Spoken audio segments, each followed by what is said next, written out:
Today we are welcoming someone on Diary of a Real Reject who has been one of my top 5 dream guests since I thought of this podcast. His depth of knowledge, sharp insights, his impressive level of communication, and his passion for cinema are unmatched. I'm talking about the legendary Dan Murrell.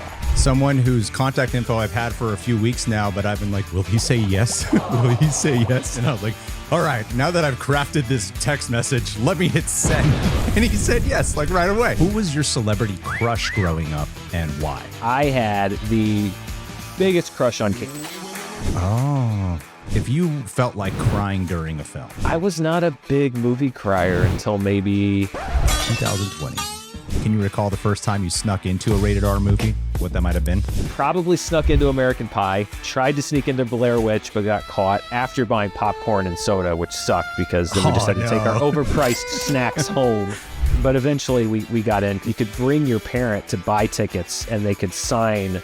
They did that? Yeah, I had no idea.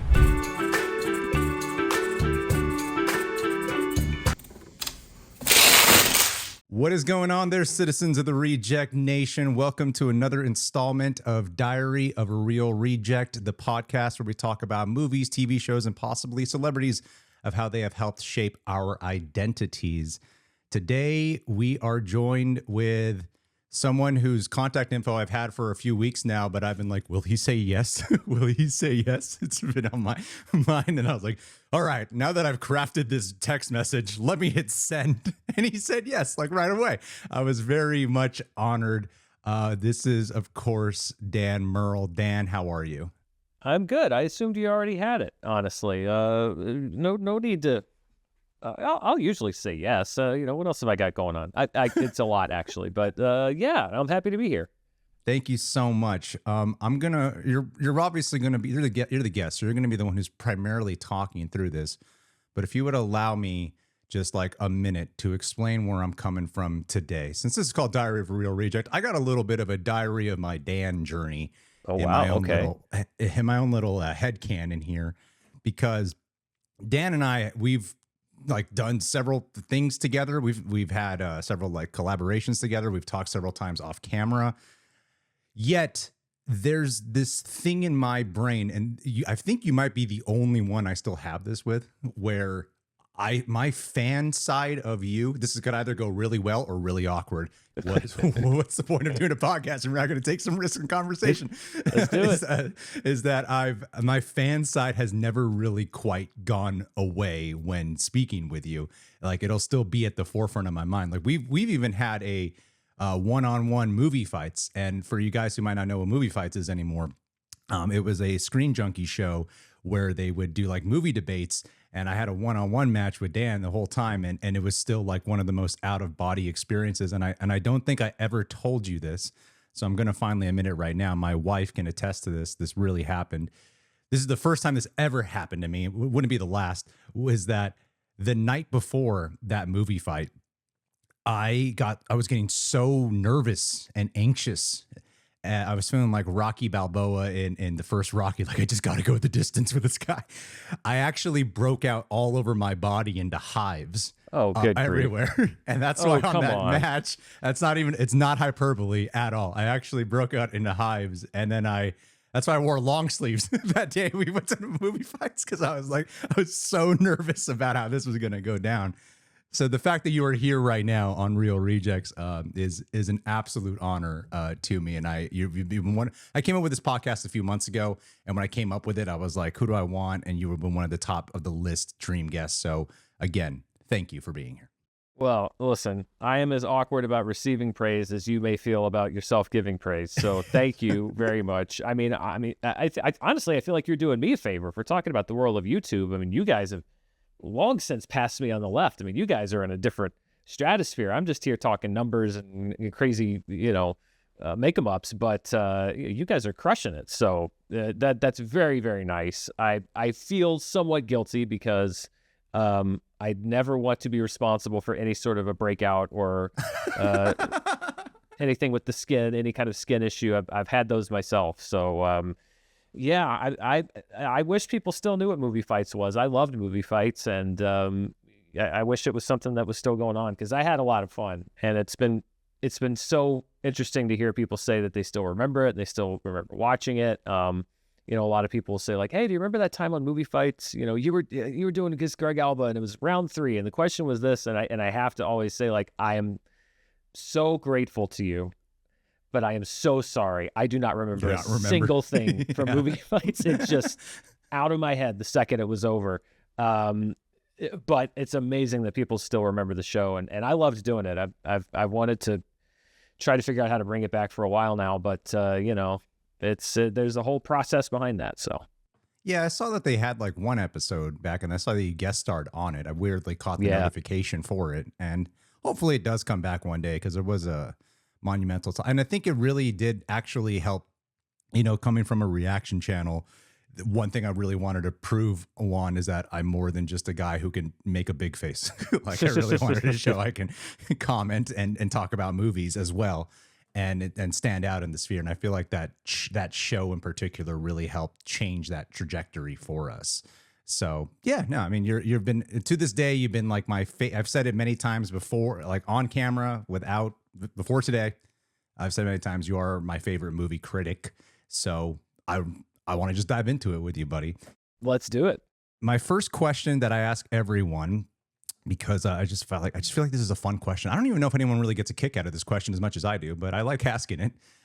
Who was your celebrity crush growing up, and why? Ooh, boy. I mean, I had several.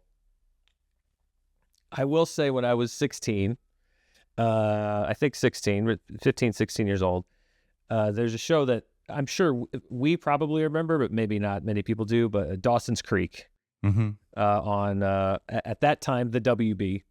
And it was about a 16-year-old kid who loved Steven Spielberg, wanted to grow up making movies, which was literally me at that time. And so, of course, I was drawn to that show, but I had the biggest crush on Katie Holmes. Really? Katie Holmes? Yes, I had it. I had it bad for Joey Potter. And so that was, you know, sort of like, I always remember that show, and I've gone back and tried to watch it. It's not a wonderful show. It's not terrible either. But I was very enamored with Katie Holmes at that time, and you know, it was very bizarre. You know, Tom Cruise stole her away from me, so you know, there went my shot. But that's one of the ones that really jumps into my head, just because it was tied to that show, which was already so similar to my life at that time. And yeah, Katie Holmes was a big one for me. What would you say was about Katie Holmes, other than just maybe not just physically, but was there something internally? What I've noticed about celebrity crushes is, like, sometimes when we get older, we don't realize what it was that we were actually gravitated towards them until we get older. They're like, oh, that's probably why I actually was, beyond the physicality. Was there something about her or the character in particular? She just had that kind of like relatable girl next door, because that's literally what she was on the show. But she seemed like somebody who, like, I could possibly meet someday. Like, not her specifically, but like that kind of girl would be like, oh wow, it'd be really cool to meet somebody like that who's like independent. She's caring, but also isn't afraid to challenge you. Like, I don't know. I guess I like the way they wrote the character, and I don't know. It just seemed like, I guess when you're a teenager and you're talking about crushes, like, I think you go one of two ways. Like, some people go for like the unattainable. At that time, you know, would be like the kids, the guys that I was at school with, that would go like, you know, Pamela Anderson or whatever. And then I think that some people go for like the attainable route, in the sense of like somebody who's a little bit more like somebody that you might actually come across in life. And I think that might have been what it was. That's really interesting. The last thing I expected for you was to say Dawson's Creek out of all the shows. It's every week, without fail, at least through like until I went to college, and then he went to college, and then it got a little soapy. It was always a little soapy, but it lost a little bit of that relatability. But yeah, no, every week I was watching Dawson's Creek. Well, that makes me really curious, because you grew up an only child, and I didn't grow up an only child, but I would certainly say like a lot of my personality was certainly influenced by certain television shows I was watching more than movies. My personality itself was influenced by. Was there like a TV show character or a movie character growing up that you found your personality influenced by? Not necessarily, I don't think. because I was very invested in the nuts and bolts of it all. So it wasn't really like I take inspiration from that character. It was more like I take inspiration from that movie and I want to know how it was made, or something like that. I always kind of wanted to peek behind the curtain.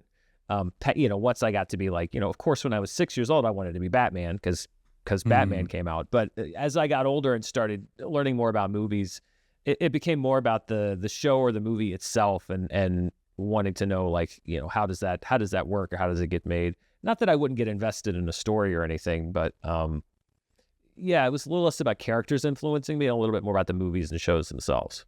Oh, that's fascinating. So you have talked plenty about your mom in other interviews I've heard you talk about in the past before, and how influential she was to you. But I've never actually heard you talk about watching movies with your mom. Was there any movies that you could think of that, like, if you watch this movie, you think of your mom, of a shared memory experience having with her witnessing this film? I mean, my mom was incredible. It was pretty much just me and her from the time that I was very, very young. I had a wonderful family, great people in the community that were also hugely critical to bringing me up. But my mom was always the bedrock of it. And really, we would go to the movies all the time. But when I think back, it's less about movies and more about things like, she would go with me to the comic book store on Saturday. Cool. And, when I was looking for a certain back issue of X-Men, or, at Christmas, she would figure out which hologram card from the Marvel Series 4 pack I was missing, and she would go and try to find it. She showed a genuine interest in what I wanted to do. And then when I wanted to, when I was smaller, I wanted to direct, and then as I got older, editing, and then now moving into main on-camera stuff, she was always so supportive of that, and knowledgeable and invested, and wanted to know. I talked her ear off when DVD players were coming out about, here's this thing and this, but there's this other format called DivX, and they say that it could compete. And she would just listen and was actually invested because she understood that that's what I wanted to do. So there were times, like I remember one time, the Brady Bunch movie came out, and she hated the Brady Bunch. Hated it so bad, but I wanted to go see it. And I was just young enough that I was too young to go by myself. And I remember she went with me. She brought a Walkman and listened to like the Arkansas Razorback game during the movie because she just couldn't stomach it. But she went with me because she knew I wanted to go see it. So that's really what I think of is, like there are other family members where there are specific movies that I remember. With my mom, it's always just generally that complete support always in what I wanted to do, and like a genuine interest in what I was interested in. And that made me feel like it was okay for me to go down the road I was going down. Your mom invented the version that people do today when they're on their phones and how to distract themselves in the theaters. Yeah, pretty much. And she could have just said, no, I'm not going to go see that movie. I hate the Brady Bunch and I'm not going to go. But I wanted to go so bad that she did what she needed to do to make it happen. That is really neat. You've talked so much about her. Like I admire your mom just from how much you have talked about her. And it got me really curious, like when thinking about what to talk about with you, like the very first thing that actually came to mind that I wanted to ask you was, is there a movie character dynamic? Like it's a twofold question. Is there a movie character dynamic between mother and son that you could most liken your relationship to? And on the flip, is there a character in a movie or a show that you would say can most resemble your mother? There's two that kind of spring to mind, and they're both single moms. One of them is Elliot's mom in E.T., just because she was keeping it together. I mean, you could tell, and I like that Spielberg kind of kept that on the fringe.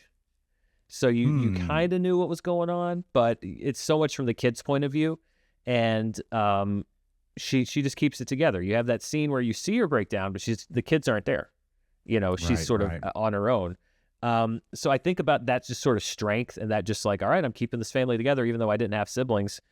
And then I also saw a lot of it in Boyhood. Now, I didn't have any of that dramatic craziness that went on in that movie, you know, like with, you know, the drunk stepdad and all the, but especially the part where he's getting ready to go to college, because I think that I saw a lot in Patricia Arquette's performance there, that sadness. And I think when I was going to college, it was one of the first times I ever consistently was able to detect that my mom was sad. Oh, interesting. It made me understand just how difficult this was for both of us. And it was sort of like a rite of passage. Like she was allowing me to see adult emotions from her. And you know, and she didn't, it wasn't that she didn't repress anything, but she was very careful about making sure that I was a kid. And if there was stuff going on, she'd handle it. And that wasn't stuff that should be handed down to me. But I saw a lot of that, you know, we weren't quite as combative as they were at times in that movie. But that really spoke a lot to me. That's specifically when he was going to college, because you understand just how devastating that is, especially to a parent. You know, he had, I think, a sister in that movie, but to a parent who's raised kids basically on her own. Fascinating, because I'm remembering how you might have said this on the Christian Harloff interview, actually, that E.T. was the movie that got you into being interested in filmmaking. Because there was just so much more to it. I'm like, well, what the music, the special effects, the makeup, and all that stuff. I'm like, how did they do that? How did they? Yeah. How did they make that? Yeah. Was the emotional connection, though, that perhaps that you made to that movie a part of the springboard to actually being interested in filmmaking, though? That's very possible. That's very possible, because in many ways, Elliot's life was reflective of mine, you know, a single mom, suburban life. There were times, you know, I didn't have siblings, and there were times where I felt kind of lonely, and the idea of like a friend showing up and all of that stuff, that's very possible. I mean, you never know how these things bond with you on a DNA genetic level, especially when you're young. So, you know, I think it is very possible that I connected to that movie so strongly because I saw a lot of elements of my life in it. And to widen that out, Steven Spielberg had a lot of those same elements in his life. And maybe that's why I connected to him as a filmmaker. I mean, that's why I love talking about movies. And when people say like, oh, they're just movies, I'm like, well, some of them are, but like some of them are actually very, if you dig into it, they can become very informative about who you are as a person and who other people are as well. Yeah. That's exactly why I wanted to do this show. And you've already been giving very substantive answers. I really appreciate it very much. Is there, I mean, I'm still so fascinated with like your mom, honestly, just because of how you've talked about her and then this interesting support level. Can you think of what if there was a movie that, like with your bond with her, if you felt like crying during a film, were you comfortable to cry around her during a movie? I was not a big movie crier until maybe 2020. Exactly. Well, I mean, I'd say within the last 10 years.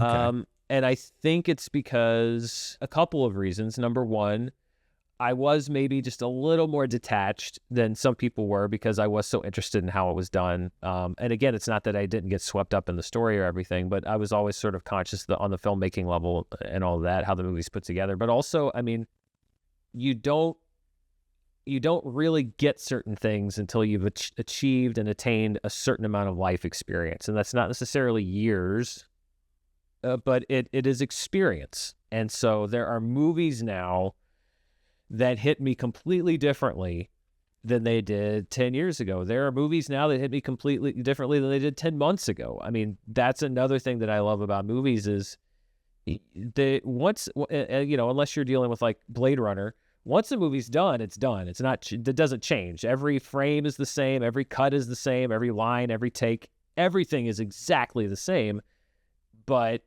you change. And so it's been interesting to me as I've gotten older how I could take a movie that's objectively exactly the same as it was the last time I saw it, but because I've gone through so many different things now, its meaning has changed or deepened or lessened or whatever.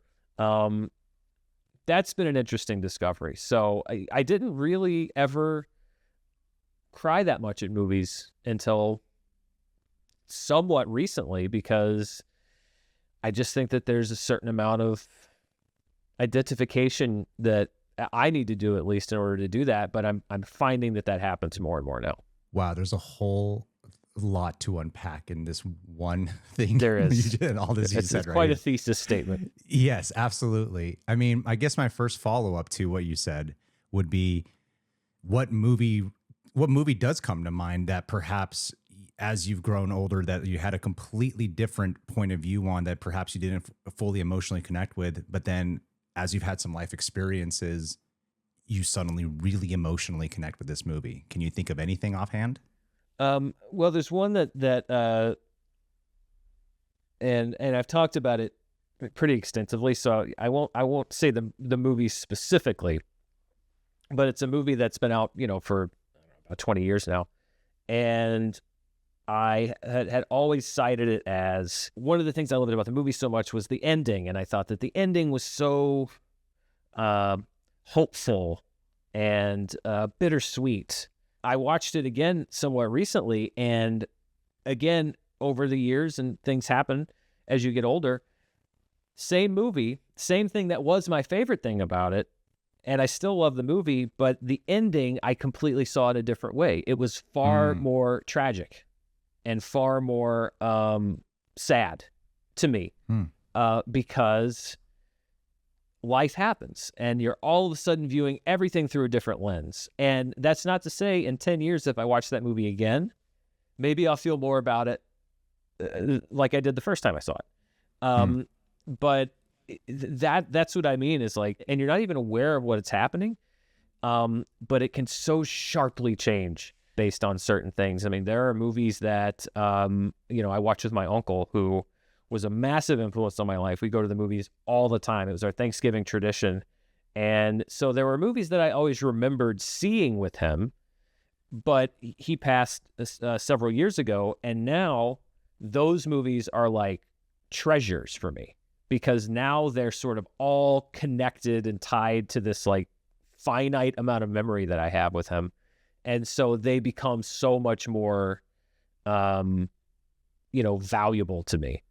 That Thing You Do is one of them. It's a movie that I always loved, but now that is like a touchstone memory. Young Frankenstein is another one of his favorite movies. That is a touchstone movie now for me, because it's so closely tied to our relationship. And when the clock runs out on something, then everything kind of stops as far as building something new. So you go back and grab onto what you have. We have Thanksgiving coming up just in a couple of weeks. Is there a movie that you would watch in honor of your uncle? I mean, the one that I think would be the most in honor of him is Mr. Holland's Opus, because he was a high school band director, and at his service, it was like that movie, in that you saw generations of kids who had been his teacher and who remembered him, and his current kids, etc. That would be the one that I think would be a tribute to who he was and the legacy he left outside of my immediate family. But, speaking directly to our time together, it would honestly be, if you're going to go for the ultimate marathon, I remember the day after Thanksgiving, I want to say, 1995, we went to a triple feature. We went to see Ace Ventura: When Nature Calls, GoldenEye, and then the whole family went and saw Toy Story. Wow, so that would be like the ultimate triple feature if we were going to talk about like true, like, honoring like that. I'll never forget that day. What a random selection of, I would go with my dad to movies a lot, and we would theater hop like, did you buy tickets to these, or did you theater hop? Oh yeah. No. Never theater hop. Always buy tickets. We were theater hop. We were little thieves as little children. All right. Yeah. I would only do that if we, before we could get into rated R movies, my friends and I would buy a ticket for a different movie and then go into the theater playing the rated R movie. But I don't think we ever snuck in. I think if I recall correctly, you said that like once you were like your mom was pretty respective of like wherever a rating system was at. So once you were like once it was PG-13, you could go watch it at 13. Yep. Can you recall the first time you snuck into a rated R movie? What that might have been? Let's see. I know that I snuck in to see Varsity Blues. 100%. You are a Dawson's Creek fan. I was a Dawson's Creek fan. Plus, I mean, that was a whole other legendary thing for, a 16-year-old boy at that time. That's one that I definitely remember sneaking into was Varsity Blues. Probably snuck into American Pie. Yeah, I would have had to have snuck into American Pie. Tried to sneak into Blair Witch, but got caught. Oh, wow. Yeah, I know. Those ones I know for sure. There wasn't really a big window between when I actually felt okay with sneaking into an R-rated movie and when I could actually go see R-rated movies. So they were mostly when I was like 16 years old. But yeah, those were the big ones. The night that we went in through the exit door to sneak into Varsity Blues because we got busted because they carded us when they were tearing the tickets. Definitely snuck in to see American Pie. I do remember that. And yeah, Blair Witch Project got busted after buying popcorn and soda, which sucked because then we just had to take our overpriced snacks home. And then we went to see The Haunting, which was insult to injury. But eventually we got in because you could bring your parent to buy tickets and they could sign, like basically if they'd buy the ticket and they'd sign off on you going, you could go, at least at that time. So I did eventually get to see Blair Witch, but we didn't get to sneak in. Oh, I had no idea. They did that? I had no idea. They did at the United Artists Lakewood 8 in North Little Rock, Arkansas, which no longer exists. They had a policy where you could go with a parent or guardian, and if they bought the ticket and signed off, you could then go if you were under 17. In your videos, you talk about how there's been a bit more of a developing film community in Arkansas, and growing up, though, it sounds to me like there really wasn't. And you're talking about sneaking into these like R-rated movies and such. Can you recall who like your first close friend was where you became like cinephile buddies with? Like for me, that was actually John Humphrey. So like, and I'm still friends with him to this day. So, I mean, but do you have one in Arkansas of all places? Yeah. I mean, I was always the most into movies of pretty much anybody that I knew. But yeah, I mean, when I was like 5-6 years old, I had a best friend named Justin who we would watch, his dad was a cinephile. His dad had a Laserdisc player. Oh, hell yeah. Only person I ever knew that had a Laserdisc player. So he was into movies too. So we'd watch, Land Before Time and Batman and that kind of stuff. My best friend, who I now live 5 minutes away from, we would go to the movies all the time. He's not as into movies as I am now, but we still go to the movie. Like I just took him and his oldest son. We just took him to his first movie in a theater. So he's still interested in movies. But we would go, especially in the summer, we'd go all the time. And so that was always something that we did together. So yeah, I mean, I definitely found friends that were interested in movies.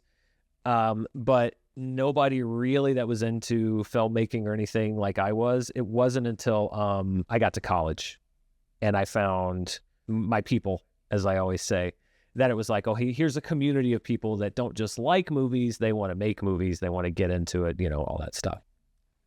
So because I'm growing up in LA, there's constantly a debate about should you go to film school, should you not go to film school, and it sounds to me that for someone, especially from the area you grew up in, going to film school was kind of integral to shaping you because of not just like the skill set of learning how to edit, but also the friends you make, the connections you make, the community you cultivate. I mean, that was my biggest takeaway. I actually did not get into film school proper at Florida State because they only took, I think, like 15 people a year. But it was actually good timing because this was in 2003 when I was actually sort of ran out of chances to get in. And they rightfully at that time, they were teaching you how to work with film stock and load a camera and, cut on film. But the sort of backup program was media production, which was all digital video, nonlinear editing, sort of shooting on the fly. And by the time I graduated in 2005, moved to LA, that's where everything was moving, especially if you wanted to make your own stuff. And as you get into the YouTube era, that's what YouTube was. And so through that sort of fluke of timing, not getting into film school actually equipped me with a lot of skills that I would then use right away when I moved to LA, and that actually were very helpful. But the connections that I made there were, not just invaluable as far as finding work when I moved to LA. I knew one guy who I went to Florida State with who got me my first job, and that kept me afloat for a while. But also those are the people that I worked with in LA. I mean, most of them moved out there and I collaborated with them and we connected each other to people. And I mean, that community that network is so invaluable, whether you get that through film school or some other place. I just don't know how you can make it without having that. It's vital. It's crucial. I got the job at Screen Junkies through a guy I met at Channel 101, which I got into from my friend at Florida State. I mean, it's like you just have to make those connections. You went into editing. Is there a movie that you saw that made you go, what was the first movie you can recall where you got fascinated with the prospect of editing itself? That was actually kind of organic. I never really saw a movie where I was like even really conscious of the editing, but it started out with like, I would say, oh, I like this scene from this movie and this scene from that movie and this scene from that movie. I want to put them all on one tape so I can watch all those scenes together. And so I'd hook up two VCRs to each other and, press play record on one and press play on the other. That's and fun. Record the scene I wanted and then stop and put in the next tape and press record again. And then I'd have this tape that was all my favorite movie scenes together. I'm like, oh, well, that's cool. And so then I was like, well, what about Saturday Night Live? I love Saturday Night Live. I want to get all my favorite sketches on one tape. And so I would tape them off Comedy Central. And then I was like, well, I want to put like an intro on it. So I experimented with like, doing a little Royal Tenenbaum style intro to it. And then it just kind of went from there. And then, my initial thought was I want to direct and stuff. But as I started editing more and more, I just was fascinated with it's like putting things together like a puzzle. And so eventually I was like, I got to a point where I knew that I was going to have to just strike out in a direction. And I said, I want to try editing. So I left the job that I was at in 2011, I want to say. I said, all right, I'm going to be a freelance editor. Again, use those connections, call my friends. Hey, anybody got any work? And I did some corporate videos for Gen Air appliances. And oh my God, I did whatever. I mean, I did a low budget, like clean up on a low budget movie. Some web pilots for web series for people. And then one of my buddies, Brett Weiner, who I will give never-ending credit to, at that time was working at Break Media, and said, hey, we're starting this new show called The Screen Junkies Show. Do you want to come in and edit the first episode? And I'm like, yeah, sure. And then I did that for a few months, and then I made a trailer for our Channel 101 awards ceremony at the end of the year. And shortly after that, he came up to me and he's like, hey, man, I didn't know you could edit like that. Do you want to try editing one of the honest trailers that we do? Because they had someone else doing them. And I'm like, yeah, sure, I'll do that. And so then I sort of became the full-time editor and doing both of those things. And then it was off to the races. And I know you still edit to this day, and you're very much a skilled editor. A lot of times, especially YouTubers, they have to learn the skill of editing, like myself. Like, I'm not a trained editor, but I had to learn how to edit for this. But I rarely hear you actually talk about editing in your reviews.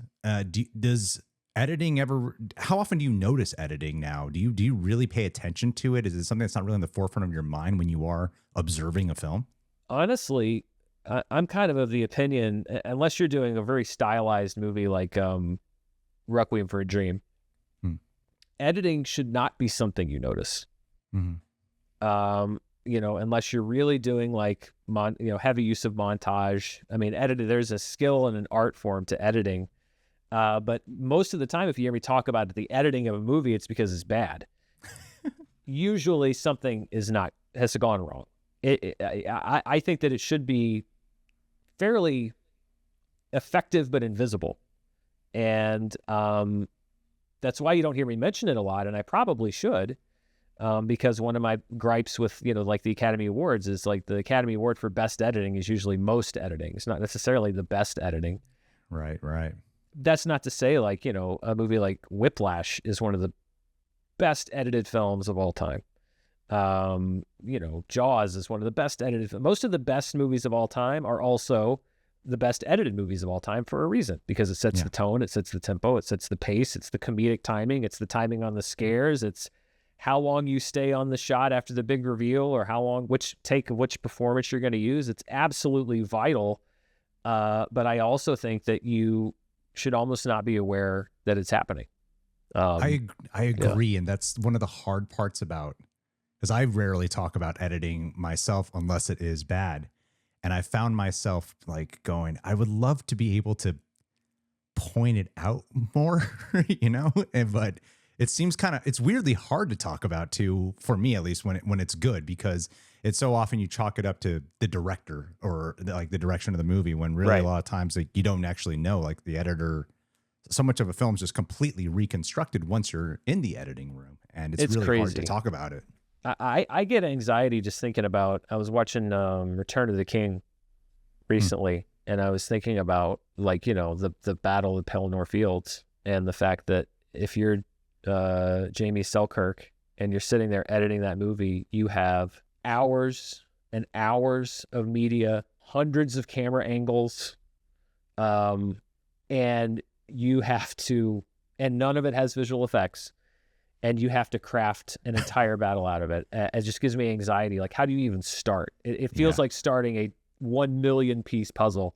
And so if you sit and think about it, and if you watch how it's constructed, and how do you choose this shot for 27 or 23 frames versus this one for 2 seconds and 3 frames, but it's perfect. And it's like, that is the stuff you don't usually notice, but should be given a lot of credit. You brought up Return of the King, and I cite that as the very first movie I ever saw where the crowd was going nuts. I know nowadays when if you ask someone like, what's a crazy movie theater experience you have, people will often say like a Marvel movie, like Avengers Endgame or Spider-Man No Way Home. Yep. Return of the King for me was the first movie I went to where I was like, people are going insane in here. They went crazy. Do you know what the first movie was that you went to the theaters for, where the crowd was like it was a stadium of people just like applauding and cheering and stuff? The first movie I remember there actually being applause after, strangely, is Rush Hour. Oh, really? Yeah.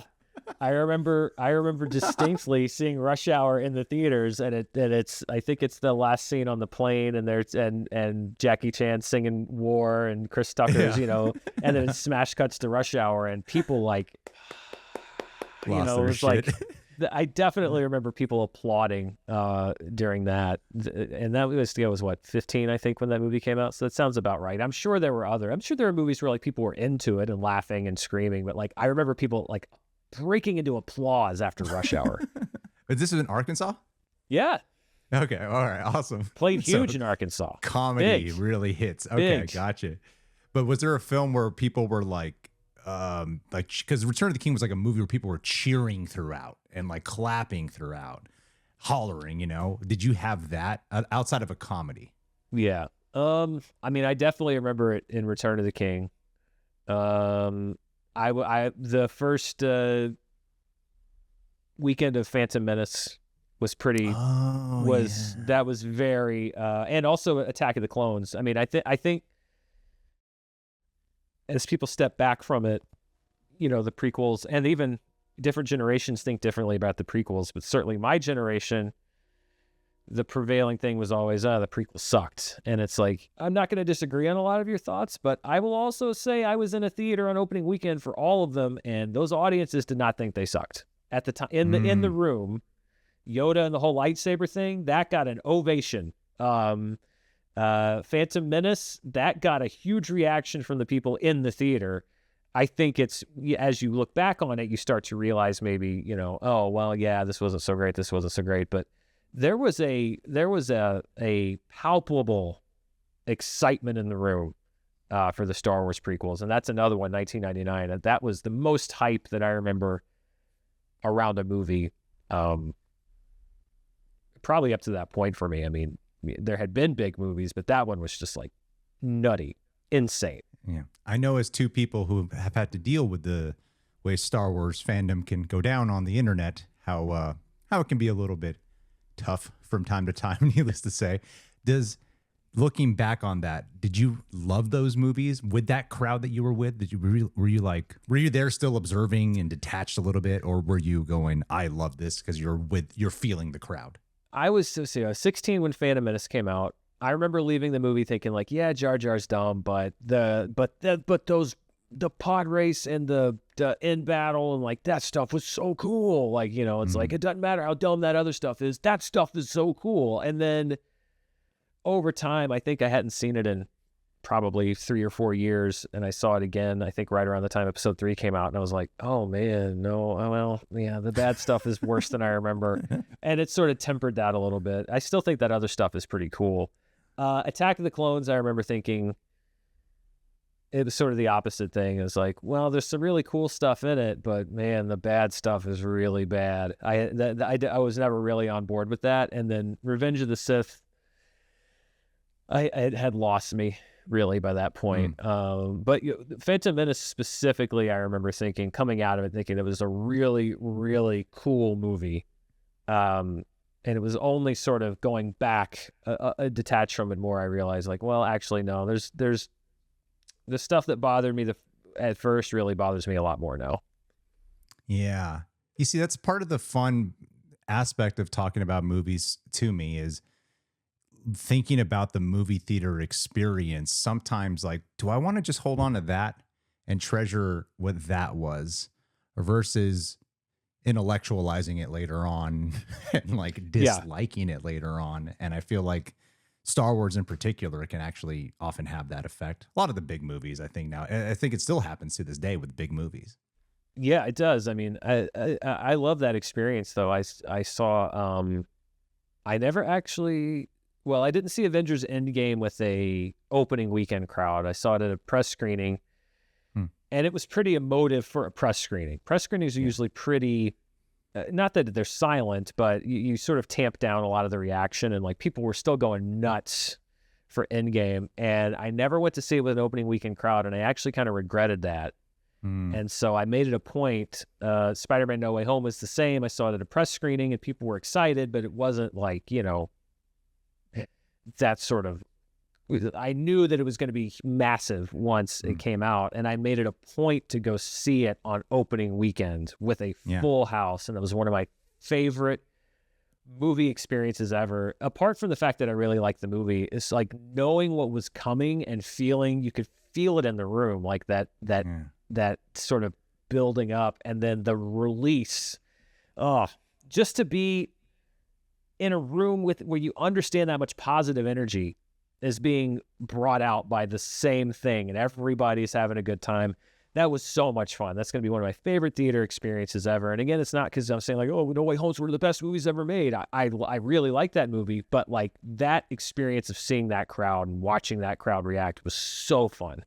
Yeah, you're bringing me back because I did go to I think I actually was fortunate enough to go to the premiere for No Way Home. Okay. But I was in a different, like they have the theater where like the actual stars are, and then they have the other one where like I can go to, and I was in that one. And of course the crowd was going nuts, but you're like kind of with it. And the second time I watched it, I just had I went on opening night, and I had the opportunity to just observe what it was like. Just and there is something kind of like beautiful about watching it, where you get the opportunity, where you know what's going to happen, Tobey Maguire's going to come on screen, all this stuff, and you get an opportunity to just. It is one of our advantages of when we do get to go to like a press screening to have a moment like that if we want to take it. And one of my random questions I wanted to gauge your interest on this. Press screenings for me are so hit or miss post the press screening is because I usually try to avoid talking to people because I find the vibe generally is someone is coming to my face to tell me like, they're asking me, what did you think? So they can rant about the movie to my face. And so I generally try to like dodge everyone when I'm at a press screening. What is your general vibe at a press screening? Do you want to talk with people, gauge other people's opinions, or do you try to like get out of there? No, I try to get out of there. Because I want to make sure that my thoughts are not in any way commingled with anybody else's thoughts. You know, I don't want somebody to mention something that I might kind of affect my thoughts on the movie, or, you know, I want to make sure that I am thinking what I think. You know, I don't see as many movies before they come out as I used to, because the screenings are not as frequent here. And even when they are, sometimes they're hours away, and I can't always make the time to do that. So I don't watch reviews for movies I haven't seen before I see them. I don't want to take in anybody else's thoughts before I have a chance to see it myself, because I don't. And you're right. There's a general vibe. I remember when the first Venom movie came out, the room was just, you could tell so many people had made up their minds. Like, I remember somebody sitting behind me just sits down and goes like, all right, let's get this piece of crap over with. And it's like, okay, Jesus. Well, if you're walking into it with that mentality, then you're probably going to find a way to validate that. So I try not to figure out what people are thinking going in, and I try not to figure out what people are thinking leaving, because I want to give every movie a fair shot on either side. And that involves me processing my opinion. And then I'll talk to you about it, and I'll get your thoughts, and I want to hear what you think. But yeah, I don't really want to talk to everybody. And yeah, like, I mean, you know, afterwards, there's usually just like the lobby is just pods of people sitting around talking about the movie. And it's just like, no, I don't want to dissect it with you yet. I have to dissect it for myself first, and then we can dissect it together. Yeah, no, I'm very much like, let everyone leave first, then I'll sneak out of here right away. Yes. Yeah, I'm very much that guy. Yeah, okay, me too. I'm glad we're on the same page about that specifically. I remember you liked the first Venom movie as well. I did. I didn't love it, but I liked it. Yeah, dude, I remember you being one of the first like actual defenders of it in a way of like going, you know, it knows what it's doing. It seems like it has a self-awareness. Yeah. And I was like, yeah, I agree. Yeah, it's a fun movie, you know. And that was I remember that was a Screen Junkies review, if I'm not mistaken, that you did. I got my Dan diary in my head. I did it with Danielle Radford, the two of us, so we did it together, and people were just aghast. Like, I mean, people I worked with, the commenters, like, what? I'm like, yeah, I don't know. What do you want me to say? I think it was terrible. It's got some kind of weird, crazy, freaky energy. I don't know. I liked it. Yeah, that was fun. Okay, so my mind works in a weird way. Like, I'll hear a bunch of different things, and then my mind is making like a checklist of things to follow up with. So as we were talking about theater experiences, it reminded me of something that you said during your Deadpool and Wolverine review, where you said there were a couple of moments where you even yourself had your jaw dropped. And you talked a lot about how growing up with movies, how you've only really become more emotive in the last 10 years or so. One of the reasons why I've loved doing like a reaction channels, because I did grow up a very detached individual. Actually, the first TV character in a drama I weirdly related to was the character of Dexter Morgan, because he says, I feel empty in the first episode. And at that time in my life, that's how I would describe how I felt. And I wasn't someone who wouldn't, like, when I talk about Return of the King, watching that, I did not know how to participate with a crowd. And a big part of what we do now is like, whatever you're thinking and feeling, learn to express it and let it out. So it's kind of like, I've had like this inverse in my life. I'm going somewhere with this, but I've had this like inverse in my life where I was not really like that off camera, and being on camera taught me to learn to express what I'm feeling. And now when the camera's not rolling, now I'm doing it. Now I'm like, now I'm really expressing it. Now I'm in the theater really showing it. If you were to if you think of a movie where you were very emotive in reacting to it. Let's say there was one movie where you had like, yeah, I'm going to do a movie. If I had a camera pointed at me for a movie reaction for the time I saw it, what movie do you think would have been the one that like, this this would have been a good Dan Murrell movie reaction. It's true, because I'm not generally a extremely reactive outwardly. That's why people always say, why don't you do reaction videos? I'm like, because it would be boring. Because I don't, a part of me is like, I got burned with hype on things like Godzilla when I was a kid. So part of me is like, I don't want to get too invested in something before it comes out, because then I'm worried that it's going to break my heart. And part of it is just like, that's just not my natural state of being. And I don't want to either bore you or feel like I'm faking it in some way. I love people that, you know, like when I watch you guys react to something, it's just like, I kind of admire that. Like, wow, I wish I could sort of express that on the outside, even if I'm sort of feeling it on the inside. I would say, I remember Anchorman. The first time I saw it, I remember almost passing out. Really? From laughing so hard. I don't usually remember watching comedies in a theater, because you forget watching most movies in a theater. But I remember it was the funniest thing I had ever seen in my life. And I think that would have probably been a pretty good on-camera reaction, because like I was struggling to breathe at times the first time I saw that. Now, probably because I was, you know, in my early 20s at that time. So, you know, it comes down to sensibilities. I still think it's a really funny movie, but I think that would have been a funny one to see on camera, because I was beside myself with laughter watching that the first time. That is one of my all-time favorite I once spent a whole summer consistently rewatching Anchorman when it first came out on DVD. That is absolutely one of my favorite comedies of all time. And my favorite joke in the movie is not in. It's hard to find the cut that it's in. It's when they're talking about the party, because now every movie's got 18 different cuts and alternate cuts and unrated cuts. They're talking about the party that they were doing and everything, saying, and Steve Carell just says, "I ate a big red candle." And it's like, that was in the theatrical cut of the movie, and I can't, it's always hard for me to know if I'm watching the cut that has that joke in it, because that was my favorite joke in the movie. I ate a big red candle.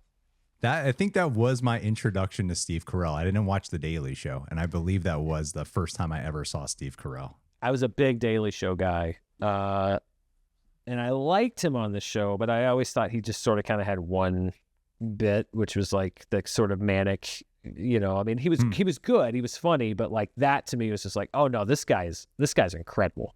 Right. Okay. That's fun. That's a fun answer. Okay, so I'm like backtracking a lot now, because I'm going back to a much earlier thing here in the conversation, because we're talking about reacting, we're talking about being detached. It immediately made something springboard in my mind, which was something I connected with that what Ryan Gosling said about the movie, of his character in the movie Drive, which was something I didn't pick up on and I didn't notice until he said it in an interview, was that his character, the music is a big part of it, because that's when his character is feeling something. He feels through music. Outside of that, he's empty. And I was like, oh, that's kind of how I would describe where I was for so much of my life when it came to movies. Would you say that was kind of like a version of yours? Like where, because you talk, it's interesting, you've used the word detached kind of a few times now. Like a detached with the word observant. So it seems like there's a lot of like logical processing versus emotional processing. But was it a lot of more of an emotional experience you're probably letting on with a lot of these films you were growing up with? Yeah, no, I mean, it kind of makes me sound like I'm a robot, and I'm not. I mean, I do get very, emotionally involved with movies. You know, I don't just see it as a collection of frames and cuts and everything else. Yeah, I do kind of make myself sound a little like Data. This is not how I am at all. I don't think you could really be as massive a fan of movies as I am without connecting to it emotionally, because I think if you're just looking at it from a technical level, then, you know, it's all operating mostly off the same principle. Right. So yeah, I think it's more just about, when I was younger, it was more about the technical nature of it. You know, Twister for me was as much about the visual effects as it was about, you know, the characters, etc., which I think is kind of how this filmmakers approached it too. Although Twister, I would say, actually, I think has some great characters in it. You don't see a whole lot of movies with that kind of character, like minor characters that are just have an actual personality. I agree. And that's because you hire great actors. Go figure. I would say that once I kind of had that bedrock of, okay, I feel like I've seen every kind of movie, and I feel like I've experienced every sort of this, then it became much more about like, okay, now that I understand the mechanics of it, now it becomes more about how do you use these tools to tell an emotional, a rich story. So I'd say probably in my 20s, I started kind of transitioning from I'm seeing this kind of movie for the first time and I want to know how it works to I want to know how they use the tricks of the trade to get some kind of emotion out of me. Okay, interesting. What would you say is like which male, I'm talking male characters because you've talked about growing up with your mom. You've mentioned your uncle was like the main person one of the main people you would bond with over movies. I think you've said like I think you've said in the past like your grandmother's going to introduce you to E.T. and such. Very much, yeah. Were there any male characters perhaps, or it could have been female characters actually, that you feel like you may have adopted some principles off of or beyond personality traits? Was there anyone that you might have like truly feel like I was actually sort of inspired by this character and I've sort of run with that, maybe subconsciously even? I don't know if I adopted any particular personality traits. I think it was more my personality was reflected in the characters that I identified with. Okay, cool. Christopher Reeves, Superman. Warren Beatty, Dick Tracy. Leonardo from the Ninja Turtles. Generally people that were very stoic, kind of in the leadership role, trying to keep it together, kind of felt a responsibility to keep the team together, would maybe take on a little bit of that burden. That I think that there's a reason that I like those characters, and it's because I share a lot of those traits. I always joke that if there's a team of people, I like the boring one. X-Men, favorite X-Man is Cyclops. I mean, it literally, it's like never fails. That was my favorite character. So I think it was more like, and I probably wasn't even consciously aware of it at the time, I was drawn towards more stoic, responsible characters because that's just sort of how I feel what my role is. And that some of that's healthy and some of that's not healthy. I mean, you learn things about yourself as you get older. But yeah, I think I would kind of put it the other way around, of just like my personality informed the characters I was drawn to. Yeah. Oh, that makes a lot of sense. I'm going to take that in. I might take this for another interview down the road. Like, that's an interesting way to phrase the interview. Yeah. And then you talked about how like in the last 10 years is when you found yourself being a little bit more emotive when it came to allowing yourself to cry. What was that first movie for? I really like knowing this, especially when I'm talking to another guy. What was that first movie that you can recall that really made you tear up a lot? Maybe not the one in the last 10 years. Maybe it could have was it E.T. when you were a kid? But was there something that changed in the last 10 years? Where you I actually cried E.T. now, and I didn't when I was a kid. But I cried because I just love that combination of John Williams' music and the taking off and crossing the sun. I just think is my favorite movie moment of all time. And I always liked it, but I think for some reason, as I got older, when they re-released it in 2002 or whenever, and I saw that was the first time I remember just getting chills up my entire body. I remember getting very, I think I cried, the Green Mile. Green Mile, yeah. Because, again, 16 years old, that's another one. I either snuck into that one or somehow I got in, because that came out in 1999. My guess is I was almost 17, so my guess is my mom probably said, well, whatever, it's December, you can go. But so I don't know if I snuck into that or whatever, but I went to see the Green Mile, and I think it was, when you're 16, you're not really thinking that much. I mean, death is a reality because people, die and older family members die. But I remember the ending of that movie, I felt so sad because this guy, he got accidentally cursed with this thing that most people think would be great, which is this extremely long life. But you sit and you see everybody that dies, and it was such a great performance from that actor who played the older version of Tom Hanks's character, and it was just so sad, to think about. And again, I think that was maybe subconsciously the first time, as I'm getting to be 16, almost 17 years old, I start to process the concept of you're going to outlive people that you love. You're going to be around for hardships, and this is going to be a very it's a gift, but it's also can be painful at times. And I think that maybe that was the first movie that really kind of put that into terms that actually made it real in my brain. So yeah, I remember being very upset at the end of The Green Mile. And I think that was maybe one of the first movies that I think I processed as like an adult or somebody who was maturing, that I was like, oh, okay, these are adult feelings. And as you get older, things kind of start to hurt a little. So yeah, that was interesting. I remember that one really getting to me. I agree, first off, with that, because there's something very unique about that. That specific type of death in that movie, because there's such a lead up and a having to accept that this is going to happen, and you're kind of wishing it won't happen. And there's such like a, because it's not like a guy who's dying of cancer in a hospital bed, or they have a bullet wound. Like he's just going to be killed, and it's a very different type of emotional processing than a lot of other movies. And I mean, if we're talking about John Coffey, that was sad, but for me, it was Tom Hanks's character. It was the idea of that longevity. It's like, yeah, you think that'd be a good thing, but it's not, and it's yeah. And then the handshake moment that breaks me every time. Yeah, then they shake hands. But what I've noticed about me in particular is like I've experienced a lot of death in my life, but I strangely don't really cry that often, or am compelled to cry at death scenes. Green Mile makes me bawl, but death scenes usually don't make me cry. And I'm totally comfortable crying. Like Wild Robot really teared up a lot.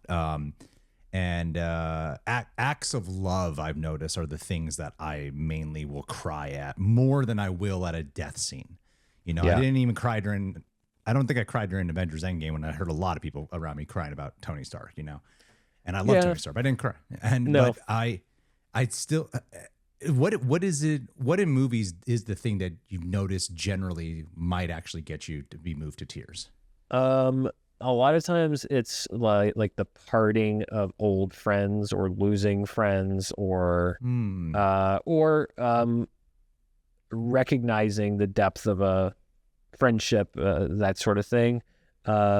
Recently, it's been weird. It's been weird things that make me cry. I went to see Here, the new Robert Zemeckis movie, with the the one-shot one? The one-shot one, yeah. Yeah, okay. And it was okay. There's parts that worked, and there's parts that didn't. I didn't think really worked a lot. I didn't think it was terrible, but I didn't love it. And then the credits rolled, and I was like, and usually if I'm crying, I know I'm going to start crying. I can see it coming from a mile away. And I didn't. I just realized that I'd started crying, and I couldn't figure out why. And I think it's because it just identified. I had just moved out of my old house, literally, I think the week before, 2 weeks before. And the movie ends with them in an empty house. And there was I think there was a lot, and I was contrasting my life with what I saw on screen with this very specific thing that had just happened, that I had just done, but the circumstances were very different. And it like just flicked a switch in me that I wasn't even aware was getting flipped. That's unique. Usually I can tell when it's coming. I know when something's going to make me cry. I know when something's going to get me. That's kind of a new one where I don't see it coming, and it's something much deeper. And I think that comes with life experience. I think some of it's probably transitory. I think it comes and goes. But that's kind of a new one for me. I used to kind of know, all right, this is going to get me. This is the kind of thing that's going to get me. And now it's a little more unpredictable. It sneaks up on me a little bit more. You were quick to cite parting of ways with friendships. Why specifically that though? I don't know. I think maybe it's more of just like, I don't know if it's specific to friendships. Maybe it's the idea of loss, just like profound loss. And when you really see the effect of that, like the end of Return of the King, again, same, because it's such a good movie, but like that whole scene at the Grey Havens, you know, where they're saying goodbye, and you see how profound that loss is going to be, but also there's a lot of positivity there. I love that moment where Elijah Wood turns around and you can see this weight that's been lifted off of him, and he smiles, and it's the first happy moment we've seen for that character. So, you know, it's a happy thing, it's a sad thing. Maybe even the idea of being the one left behind, you know? Oh, interesting.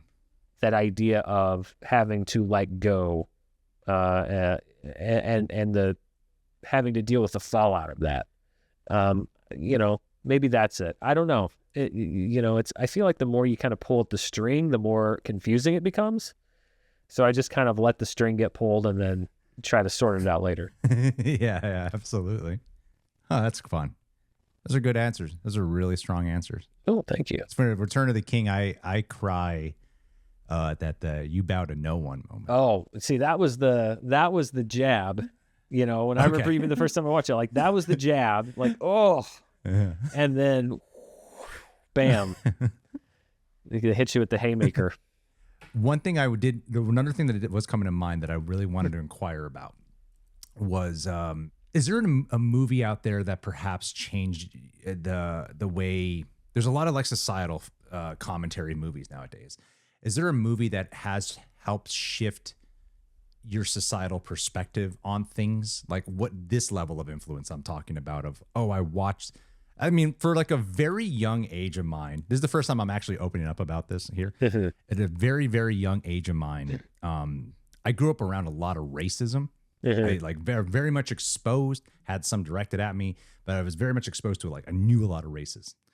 And I believe, I'm bringing this up because I only just realized, I believe Remember the Titans did do something to me of going, wait a minute, something's wrong about this racism. Like it really did like do something in my noggin and go, this is kind of stupid. Like, how can this racism logically doesn't make sense? Like, why? It made me like go down the path because I was questioning like, how did I grow up around racism, but break away from that in a very like natural way where I have very strong beliefs of being against it.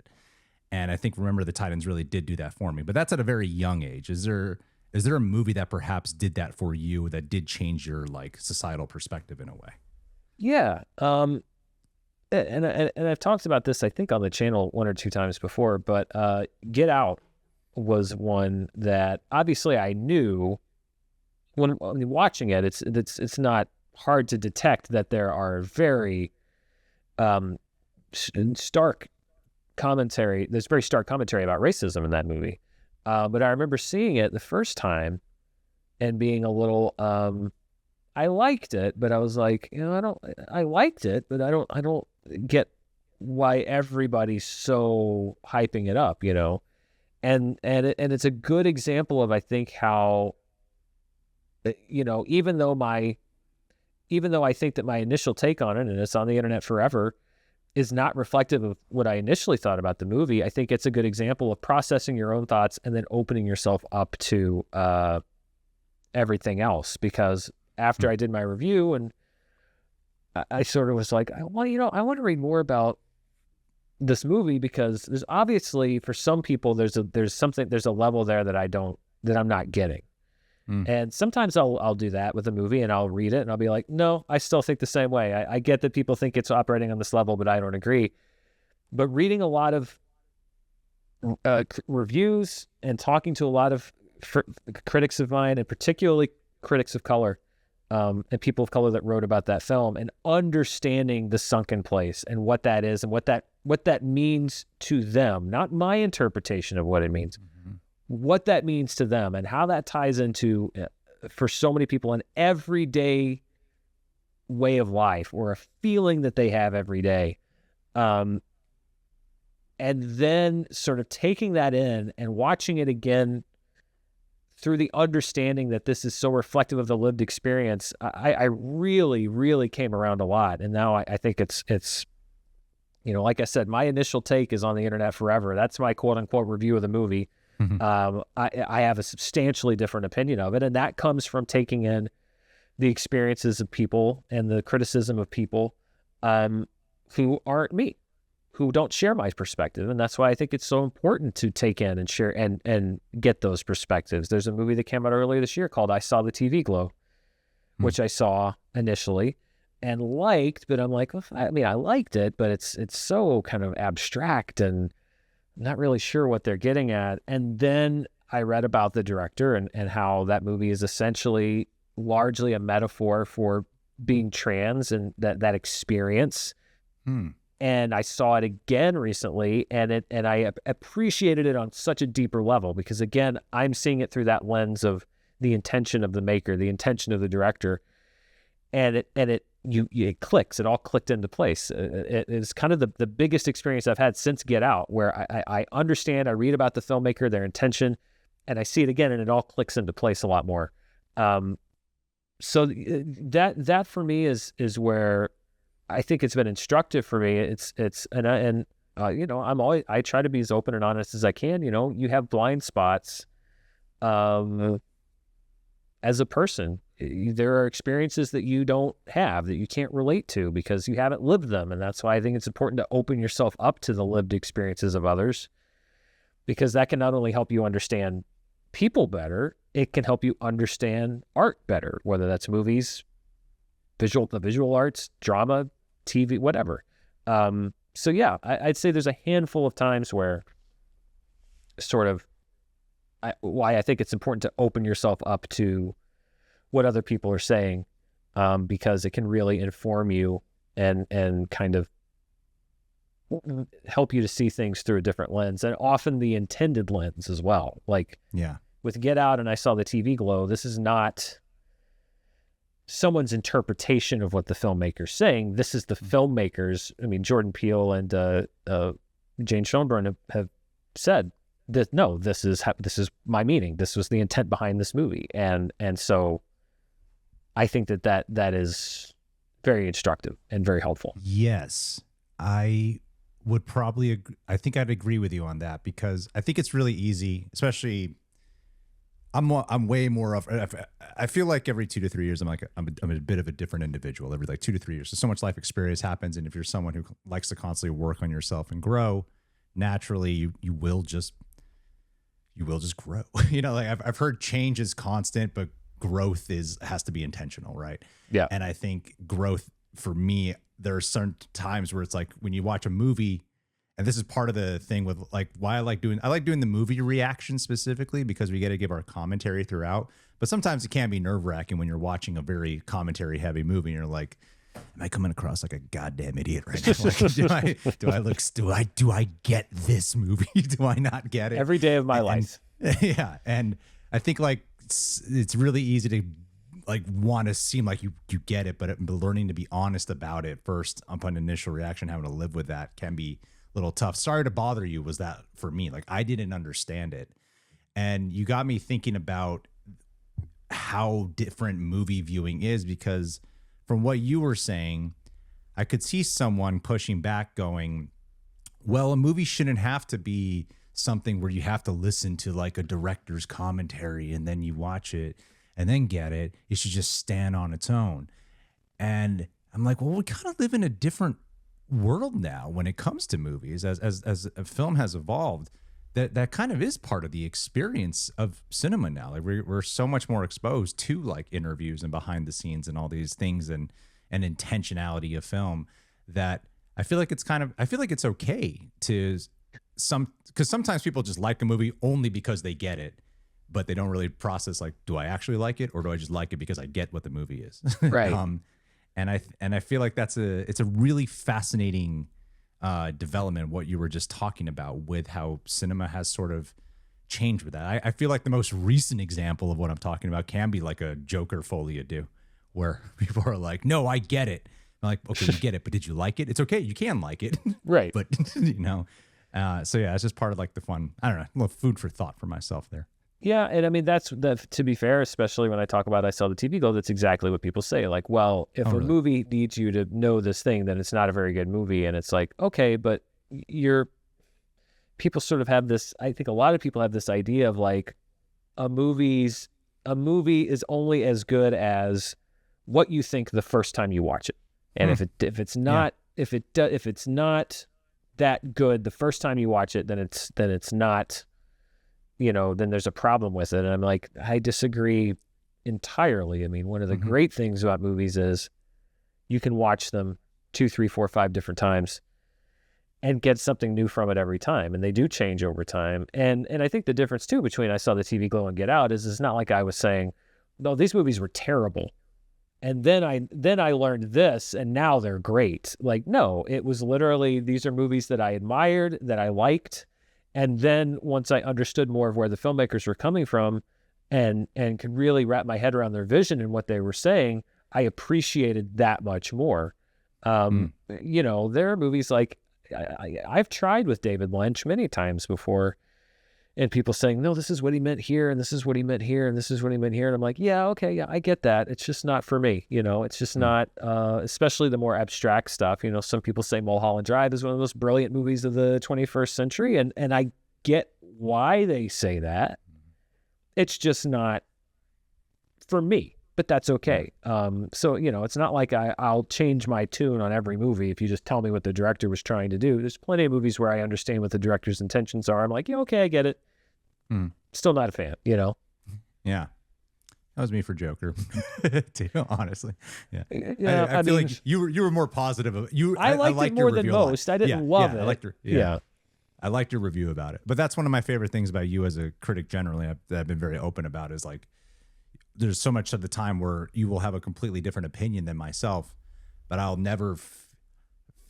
Generally I'm not, but I especially not with you. Like, I always feel like, oh, I really understand where you're coming from on that, and I think like your articulation of how to express what you are feeling while also acknowledging what the other side may be thinking is a really big art to film criticism that you do, and it's really impressive. Like some people. I grew up on Ebert and Roper. I know you've talked a lot about Roger Ebert being your like the iconic critic for you, and to me, I'm like, no, that's Dan when it comes to the review side of it for me. That's the gold standard of it. I think a lot of people would not worthy of that. I'm definitely not worthy of that. I do feel like. Siskel and Ebert were big on me, and a lot of people say like, well, no, they were destructive to the film. To the criticism industry because they introduced polarization, up, down, fresh, rotten, and I get that. I understand that. I mean, I think that's also putting the assumption with Siskel and Ebert that the only thing that they were worth was their rating.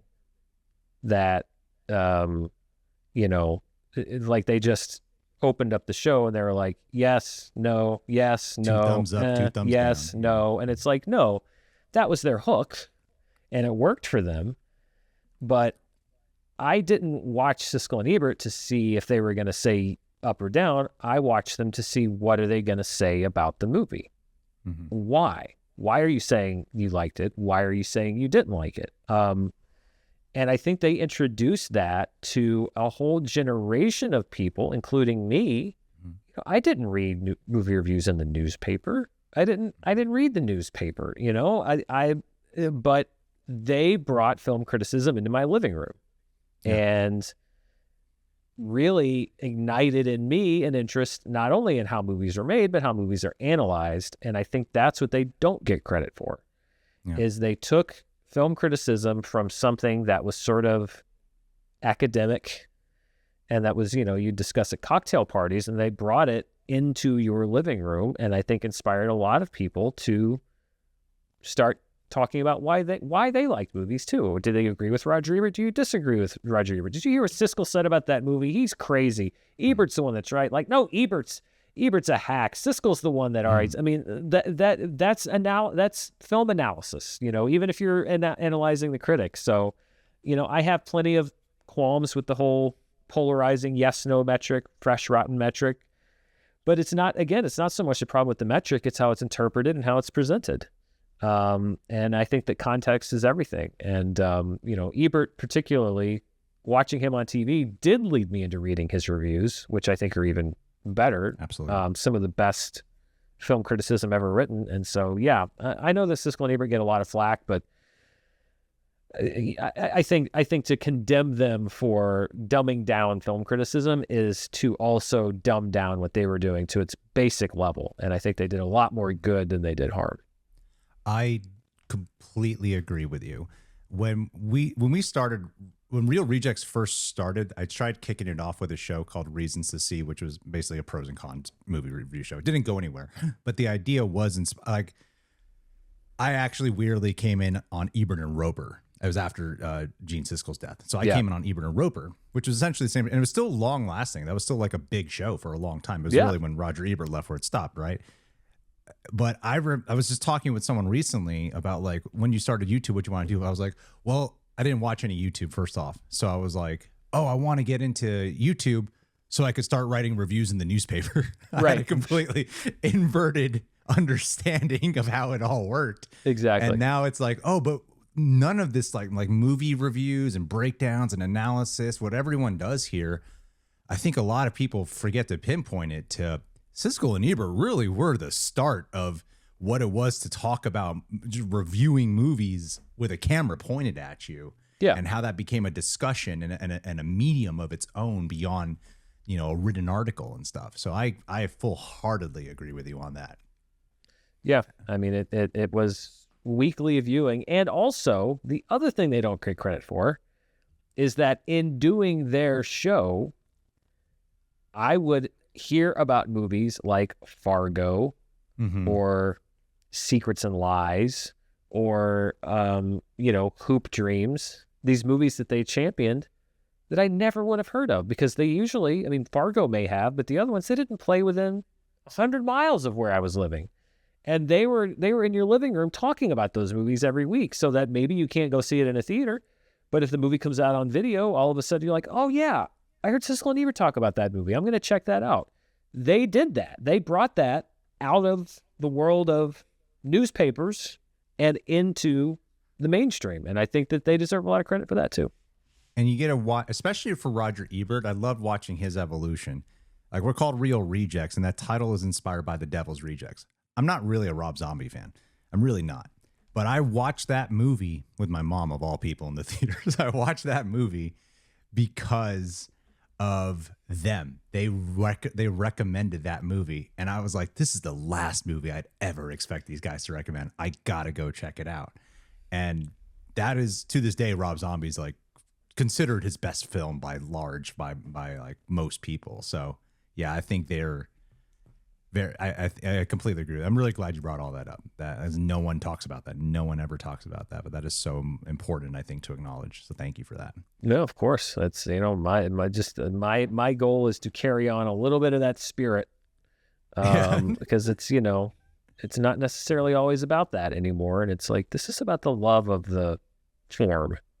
Yeah. And advancing that and promoting that and inspiring discussion and keeping people interested. And that's what I try to do. I think that's what they did. And, it may not be the most sensational way to approach it, but it's the only way I know how to do it. So, well, it's working. It's a great channel you got going. Thank you. I appreciate that. Just a few quick ones that I wanted to go through really quick that just piqued my interest. I know in the last few years you've gotten more into horror or been more open to it. And trying to come up with a question that was not going to be Hereditary as the answer because I feel like Hereditary is very given for you, but it might be. If it is, it is. But what would you say is the most memorable scene from a horror movie that when you think about it can still get under your skin or haunt you to this day? In recent times, other than Hereditary, but I'd say even more so than the Hereditary, the Babadook. The hearing that voice and then the scene where she's in bed and it's up on the ceiling and yeah.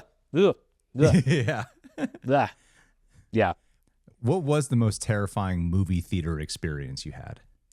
Ooh, Probably Signs. Signs scared the hell out of me. Still does. That movie creeps me out still when I think about it. What's the scariest scene to you in that movie? It's either that moment where he looks up and sees the alien on the roof standing on the roof, and you can barely see it too.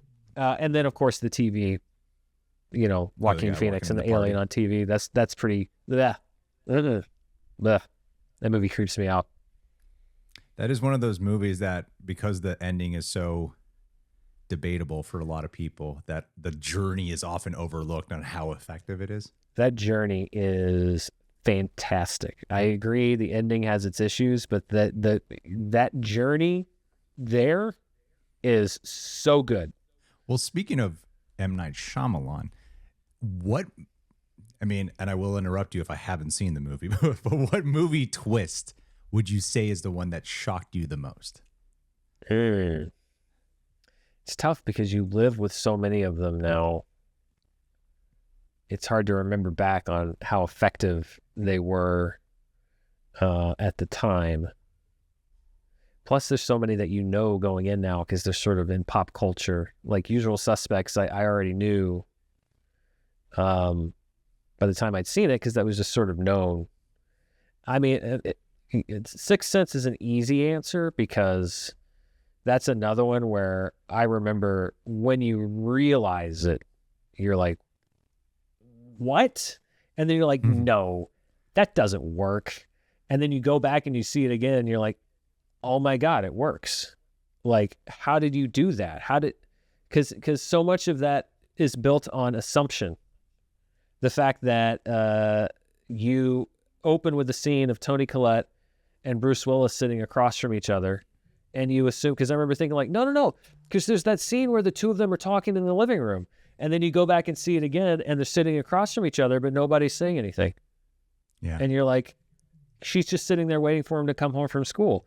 But you in your head fill in the gaps and assume that they've been talking to each other before he walks in the room when they haven't. That one, I mean, it's such a cliche answer, and I think that people think it's cliche because it's like the cliche movie spoiler of just like, oh, did you know that in The Sixth Sense? It's like, I get it, but at the same time, I actually feel bad for people that now will never know that, will never watch that movie not knowing that's coming, because that was so mind-blowing.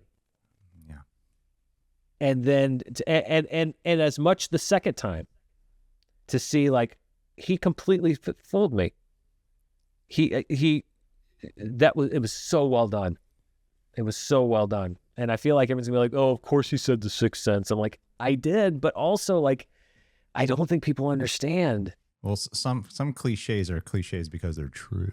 Yeah, exactly. Trying to think if there's any other ones that hit me off right off the bat. I mean, yeah, that one's just so dominant that I'm just like, yeah. A Fight Club was another one. Again, cliche, same year, but another one where you're like, no, that doesn't work because he was.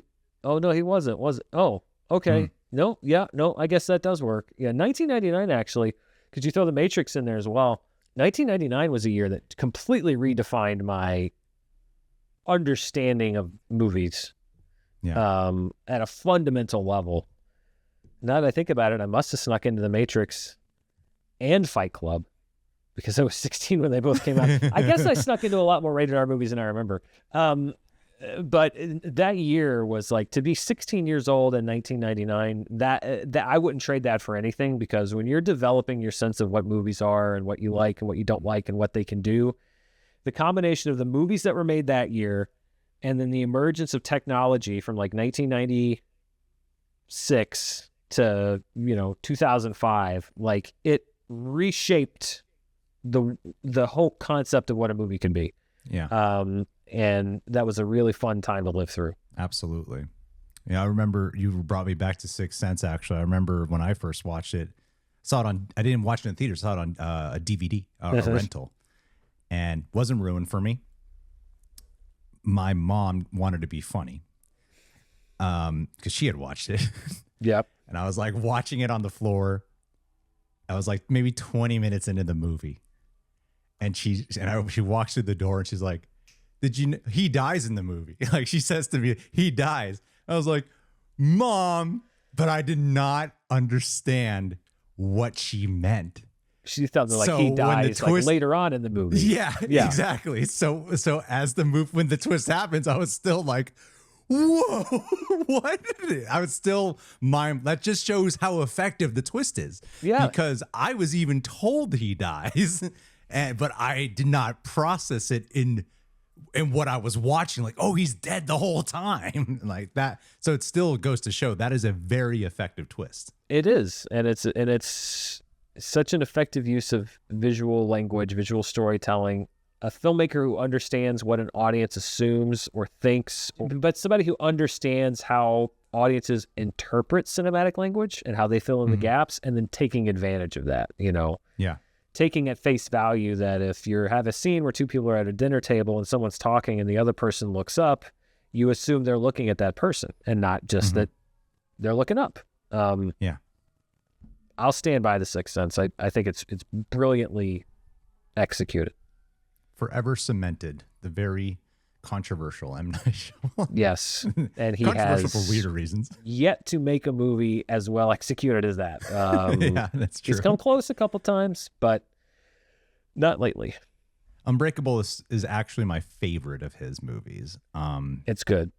In terms of effectiveness, it's really hard to top. Like, maybe that I've been in like his third movie.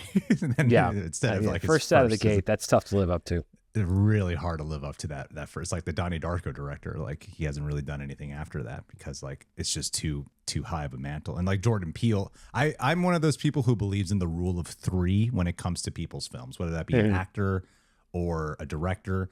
Is you cement yourself by having three good ones. Yeah. Then you could have you could have ones that waver, you could have mistakes, but as long as you got three, that usually tends to be like this person will have a career moving forward. Just my own little weird rule of thumb. I like it. I like that. But yeah, I mean, I feel like this was I love this conversation. I hope you had a good time, Dan. I had a blast. This is a great time. I mean, I've been talking about Red One and stuff like that on the channel. So it's nice to actually dive into cinema. Kino, I guess, if you're going to be, Red One. Yeah, I feel like this is going to be a meme. The Scorsese, this is cinema. You learn about when studios are having a hard time, when studios are like, I never get pressured from studios to like, please come, but when they do, I'm like, I know that there's something with this movie that's not tracking well, is it? Yeah, that's the rough. amount of Red One attendance of like we can even get you into a free screening at a theater, and you're like, wow, you're really pushing for me to go watch Red One, right? I do remember when Cats was coming out, they were like, come to Cats. It's going to be a screening. It's 6 to 7 o'clock. It's at the Chinese theater. There's going to be champagne. There's going to be this. It's just like, wow, are you really wanting to butter us up for Cats? Like, this is like, you're trying to make this into an event. Generally, the buttering up is the thing that happens. You know what? There's one thing I did want to actually. Okay, last thing for sure. I mean, okay. I keep feeling like I've been having a lot of last things, and then something just pops into my mind. You're someone who does get involved with like feedback on the internet. You do seem like you do dive into the comments and such. Unfortunately, has there been yes. a movie in particular that perhaps you did actually love, but was affected by the online discourse to the point that you don't really like to even think about it? And on the flip side, just to end it on a more positive note, has there been one that perhaps you were negative on that the internet actually made you revisit and go, you know what? I've come around on this one. I can't really think of a movie that I either liked or disliked that was changed by internet discourse. Sometimes internet discourse can make a bad movie more fun. Yeah. With the memes and whatnot. So, that's kind of cool. But I don't think anything's ever really changed my opinion. I will say I'm recording a Q&A for Patreon in the next day or two. And I'm not blaming the person that asked this question because I get it. People still want to talk about it, but somebody was just like, in your review of The Last Jedi, you said that Ryan Johnson was wrong for throwing out everything from the end of the last movie. But isn't that what J.J. Abrams did with Star Wars: The Force Awakens? Didn't he throw out everything from there? And it's just like, God bless you. I get it, but that is a movie that I didn't even really love. If you go back to my review, I was just like, I'm torn. There's some things I really liked, and there's some things that I really didn't like. And it graduated from a movie that I was kind of torn by and was interested to see what the discussion was, to a movie I never want to discuss again. It's like every angle, opinion, and type of conversation about The Last Jedi was done 6 months after it came out, and it is still, I still see stuff about it, and it's like, we as a society have got to move on. It has been 7 years. We've just got to make peace and move on. Has it been 7 years? In the 2017 it came out. Yeah. What? Yeah. Oh my God. Yeah. You're so right. Oh shit. So yeah, I think that's a movie where initially I was just like, oh, this is going to be an interesting discussion, and now I'm just like, I don't have a problem with you bringing it up. It's just like, I can guarantee you whatever you're going to say, I've heard it before 10 times. Yeah. Let's move on. Let's put our energy somewhere else. It's crazy. That one movie really did change the course of Star Wars forever. It changed the course of a lot of things forever. I mean, a movie, yeah. I think it changed the course of Disney. It changed the face of Disney. It changed, like, the channels that have boomed from big eyes and red arrow thumbnails. It changed the course of internet, the YouTube movie world, because yes, like, the Star Wars negativity really was born with that, and then it continued on from that, and then in many cases it spun out of Star Wars into a bunch of other things that has birthed a whole side. And it's crazy what was done, for a movie that, again, I didn't really love when it came out, and that I liked less in context of the one that came after it. So it's like, it's just nutty to me that so much was born out of that one movie. It's weird with the Star Wars fandom, because when you think about, like, the online base for it, it seems like the worst thing ever. Yet when I go to cons, and whenever I remember doing the last WonderCon panel, we had a WonderCon panel, and strangely enough, the questions that were asked from the audience the most were regarding Star Wars, and not in a negative way. And it just went to show me that there's still so much love for this franchise, but it's just been, the internet has seemed to, like, really push that to the wayside, or they shun those who still love Star Wars. Well, when there's still so much fervor for it. Yeah, and it's something also that I always have to remind myself if I get discouraged. You don't hear as much from the happy ones. No. You don't. There are plenty of people that are perfectly happy and content with Star Wars that have no reason to go online and say anything about it, because they're happy, they're content. You hear from the angry ones, or the people that are poking at the angry ones, and then you start to feel like that's the real world. And I mean, this spins off into a whole new topic of discussion that we won't get into here, but I think one of the biggest problems that we face right now is this idea that the online world is a one-to-one reflection of society. Right. It is not. There is nowhere online that is a direct reflection of how people in totality feel. It is a funhouse mirror reflected in whatever direction where you are reflects the light. And I think that the sooner that people understand it, and I need a reminder about it all the time, and what you're saying about Star Wars fans, the fact that you think that all Star Wars fans hate Star Wars, and then you go to Comic-Con or whatever, and you see how many people are dressed up as Rey, and how many people are dressed up as Ahsoka Tano, and how many people love the prequels, and how many people love, you understand that it's like, it's not just the voices you hear. There's a whole spectrum of voices out there, and a lot of them you never hear. Yeah. And now there's this thing I hear a lot of, toxic positivity. I'm like, what an oxymoron. what a strange concept. Yeah, I just think if you're being honest and genuine, then who cares? I mean, I think the only time it gets toxic is when you're being disingenuous and exactly. and doing something to sort of manipulate a situation to your own favor in any direction. So, yeah, that's a whole side that I don't really dip my toes into, and my brief flirtations have not been pleasant. So it's like, you know what, that's fine. You guys can do what you do. Do your thing. It works for you. Works very well for you. Not you specifically. And that's great. You do your thing and I'll do my thing. And that's great. We'll both do things our own way. Do you feel like being back in Arkansas versus living in California has helped out with this? Sort of being a little more calm about processing these things, as the Dan I knew when he lived in California was like, you were often put in situations to show your very competitive side. So I don't know if you were like actually maybe chilled out a little bit more since moving back. Has it been like more calm for you in general in terms of processing these things? I'm generally, that's the other thing is, if Movie Fights was definitely a show, sure, it was a performance. That was the whole point. You're winning points. And so you win that point by whatever means necessary. And for me, it was just like, all right, I'm going to go at it hard. I'm going to take no prisoners.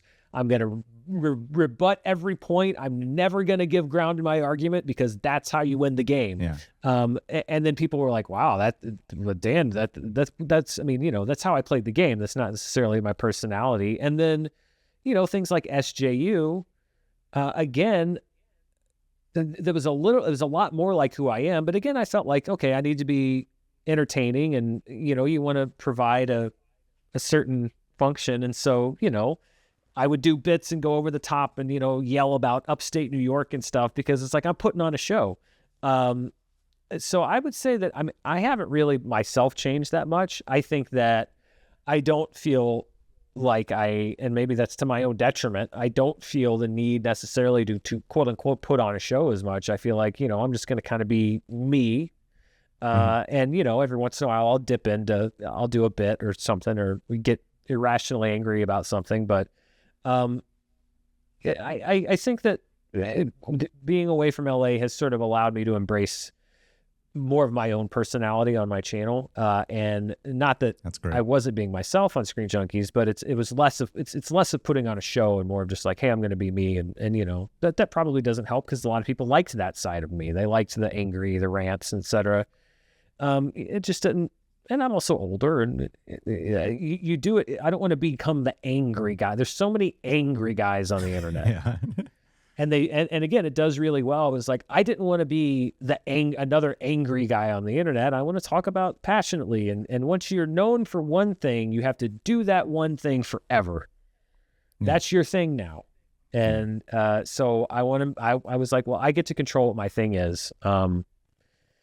And sometimes I will find outside of LA that, especially with movies that screen early, like when you look at it from outside, you do see that sometimes there's a bit of a bubble when it comes to like hype. And like I see, because all of the critics see the movie together, and so it's and you sometimes you're like, okay, I think maybe everyone needs to take a breath. Let's all but that's just natural. That's being in a group of people and social, and but I do think sometimes I'll notice a lot of times that like I think maybe there's a bit of a hype bubble around this one, or sometimes a hate bubble. Sometimes it's like people decided that they hate a movie, and I'm like, I don't get the hate. I don't get why everybody's dogpiling on this thing. So that is a little easier to see outside LA, but let's say that's few and far between. That's true. Yeah, I'm going back to Colorado in a couple weeks, and it's where my wife is from, and I remember being there, and I love it there because no one ever asked what I do for a living. And in LA, that's like the opener. Yeah. Like, what do you do? And I grew up here, so like what you do seems to be who you are. And I was curious to me of like, oh, what's it like now transitioning back to where you grew up and but still doing what you did here, but even more so now, now that you've embraced it your own. So I was very curious about how that's been resonating with you on a personal level. The thing that I like the most is, and again, this isn't necessarily a criticism, it's just the reality of living in LA. When you say, what do you do? They're like, oh, I have a channel. The conversation becomes about like, oh, what are your socials? What do you think? Let's collab. Let's come up with something that's, let's do this, let's do that. And so, and how can we do that? And it's not really about, like I loved when you sent me the text, because I'm like, this sounds great, and I don't do this a whole lot, but it got to a point, especially as YouTube got more competitive, it became less about actually for some people, it became less about actually caring what somebody does and being like, okay, well, how can I leverage that person, or how can we leverage each other to sort of advance, and it could get a little. I just was never really quite sure, especially if I didn't know somebody. Like, do they really want to be my friend, or do they see this as a chance to sort of, build a brand, or et cetera? And I've experienced that a couple times in Arkansas, but only 1 or 2 times. Here, when people say, what do you do for a living? And I say, I do a YouTube channel, and I talk about movies, like, oh, that's really cool. Yeah, but they, most people here don't do that. So when people are talking about my channel or want to be interested in it, I feel like they're genuinely interested. And they really want to know, and they really want to, and it's not so much about like, well, are they gonna, because there's so many people I would meet for the first time, or I'd meet at a convention, and the only communication I'd ever get from them was like, I knew you. We've known each other for years. When you called and were like, hey, do you want to do my podcast? I'm like, absolutely, because I want to hang out. I want to talk. Like, I know where you're coming from. I know what your vibe is. I love the premise of the podcast, et cetera. But like, there's so many people that you meet them, and the only communication you ever get from them is, will you be on my podcast, or will you do my show, or will you do this for me? And then they never follow that up with anything else. And it's like, okay, so you obviously only really cared about getting to know me because you saw something transactional there. You saw a number. You saw a number, exactly. That wasn't everybody. I want to be very clear about that. That wasn't everybody, but especially with people you never met before, you always had to ask yourself that question in your head. Yeah. And I don't have that here. So that's one of the things that I like. The trade-off being, it's tougher for me to do my job. I don't see as many movies as early. That probably affects my view counts. That probably affects how fast the channel grows. So you sacrifice certain things too, but I'm generally happy with the trade-off. And I just enjoy talking about movies. And as long as I can make ends meet doing it, then I'm happy. That's awesome. That's awesome. Yeah, I'm like, I don't like networking. I've kind of developed a reputation. I've noticed when I go to networking events now, I'm really good at like taking the photo I need to take. Yeah. To make it look like I really participated in this thing. I'm really good at that now. Because I work with Roxy Stryer now. She's here. She's one of our rejects, and she runs our social media. So I've been like more encouraged to do more stuff for that purpose. And I'm one of those people. I'm not talking to everyone. I'm talking to the same few who I just care for the quality discussions. Yes. But I've never been comfortable with quote unquote networking or any of that. I like to connect with people who I care to connect with. I like to talk with people who I care to talk with. But yeah, there are some people where it just seems like it's their defaults, right? Like, no, they just we should collab. We should collab. We should collab. We should collab. Yeah. Well, what are your subs at? What do you like? Well, what do you mean we should collab? I don't know what you don't know what I do. I don't know what you do. But it's like exactly. I'm bad in a room. I am. I'm in a big room. I have social anxiety. I'm an introvert, which people think means shy. That's not true. Introvert doesn't mean shy. It just means that it draws energy from you instead of giving you energy. So a big room full of people that I feel like I need to speak to is strangers, I should say, that I feel like I don't know anybody. That's one of my most uncomfortable situations. So yeah, I was never and have never been good at the whole working a room, networking, and I sit in awe of people that are good at it. Yeah, I know. We know one person, Coy Jandro. Coy can work a room like nobody I've ever seen. He's a beast. He's a beast. That's what I mean. Like that guy. They should study him for science. The energy, the enthusiasm, the positivity, the endurance. the ability to just go out, make friends with anybody. I mean, it's just like, when I say sit in awe, it's like, I don't know how you do it. I admire it, but I could never do it. Yeah, no, it's I'm around him a lot more. Now it was him and I become extremely close, so I'm around it a lot. And there are times where he'll just introduce me, and I'm like, I didn't know I was getting introduced to someone right now. Yeah, it's just it's a real work of art that he has, but it's because he genuinely loves people. He like feeds off of that. Oh, you can energy. tell. Yeah, He feeds off. loves He people. feeds off of social energy, and I do to an extent.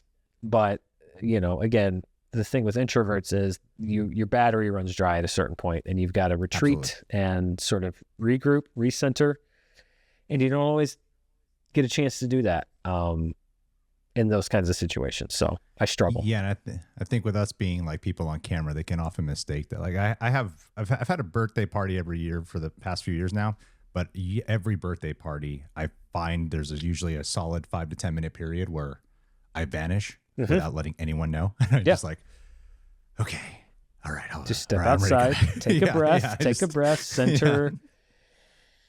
Just it's necessary. It's necessary. But yeah, when people say introvert, you're like, oh no, that doesn't make sense. You're not shy. I'm like, yeah, most introverts aren't shy. They just need to recharge. And you're also really good at when you have a job to do, you do your job. So if you're doing some public thing like Schmoedown or live movie fights, you have a job to do. So it's easier when you have like a goal in mind, like you have a direction you have to take. So even as an introvert, it's easier. Yeah, like when we would do Schmoedown, or if we do the Comic-Con with the Screen Junkies, if we'd have a meet and greet, like I loved it. I loved the chance to meet people, and I would stay and would talk to as many people as we could. If we're walking out of Comic-Con and people want to chat, I'll stop and chat. But by the end of it, there'd be the group that would be like, all right, you want to go out? Let's go out. Let's do this. Let's do that. And I'd be like, I'm exhausted.